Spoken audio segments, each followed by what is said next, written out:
Io mi tocco in doccia. Ho uno specchio in doccia. Ma non mi guardo. Fatico ancora.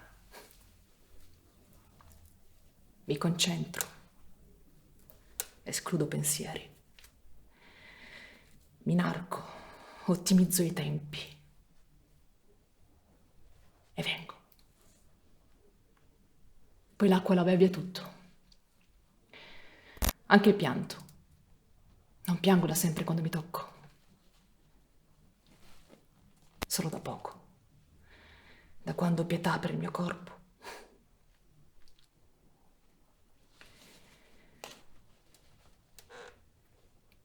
Mia mamma è l'ultima di 9 figli. 3 maschi, 5 femmine, più lei. Volevano buttarla. Quando si è poveri le regole sono 2 o 3, non di più. Se nasci femmina, mangi e non lavori. I suoi fratelli avevano deciso che era inutile. Sono figlia di una madre inutile. Inutile come le femmine. Mia nonna, non so se poteva parlare quando partorì mia madre. Si chiamava Elvira.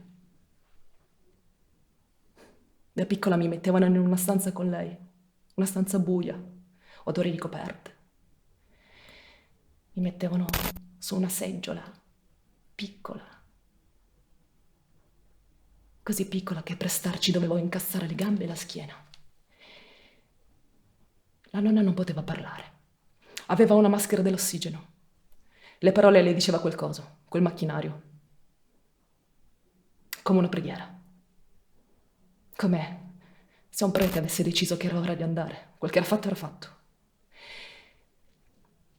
Mi mettevano lì. Stai con la nonna. Forse dovevo imparare a richiudermi anch'io su quella seggiola. Imparare a stare zitta. Imparare che non avevo niente da dire. Mia mamma occupa ancora meno spazio della nonna. Nel letto dorme su un fianco. Metà della metà di un letto matrimoniale. Anche mia mamma non parla. Emette suoni. Come quel coso. Come quella macchina dell'ossigeno. È un continuo rimprovero. È un rumore costante su cosa è giusto e cosa no.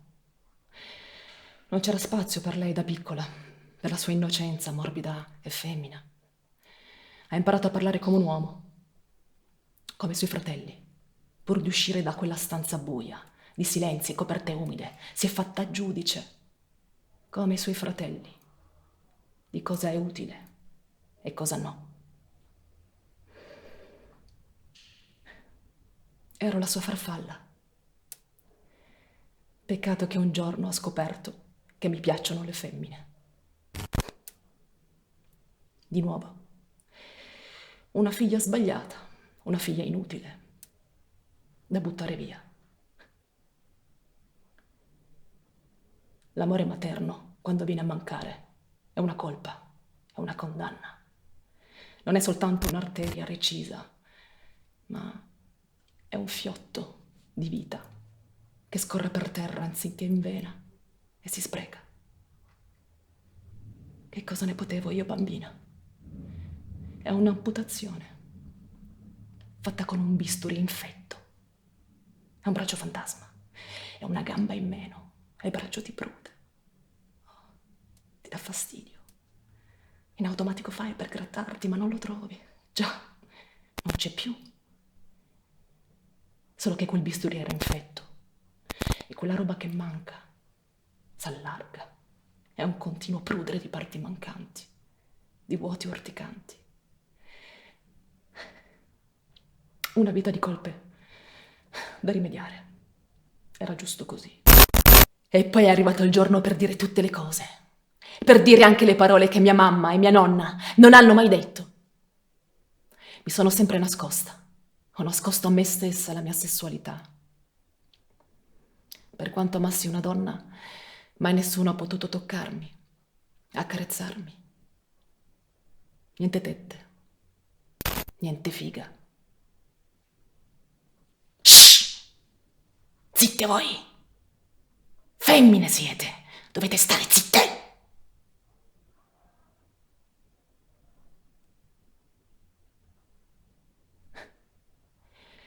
Ma io ho le tette, ho la figa.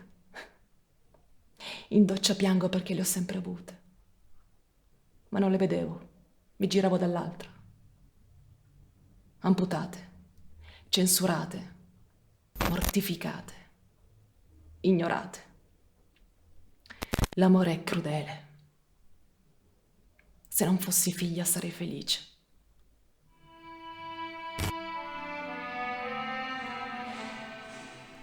E poi è venuto il giorno in cui mi sono amata io. Prego mia madre di sedersi ed ascoltare. Tremo. Un terrore marcio mi consuma le ossa.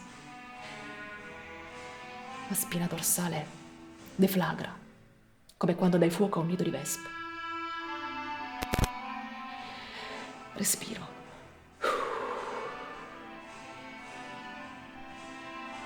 E glielo dico. Le dico che so cantare, che so ballare, che so ridere e scherzare, che so baciare, che so amare. Mi esce tutto in una sola frase. Cara mamma, sono lesbica.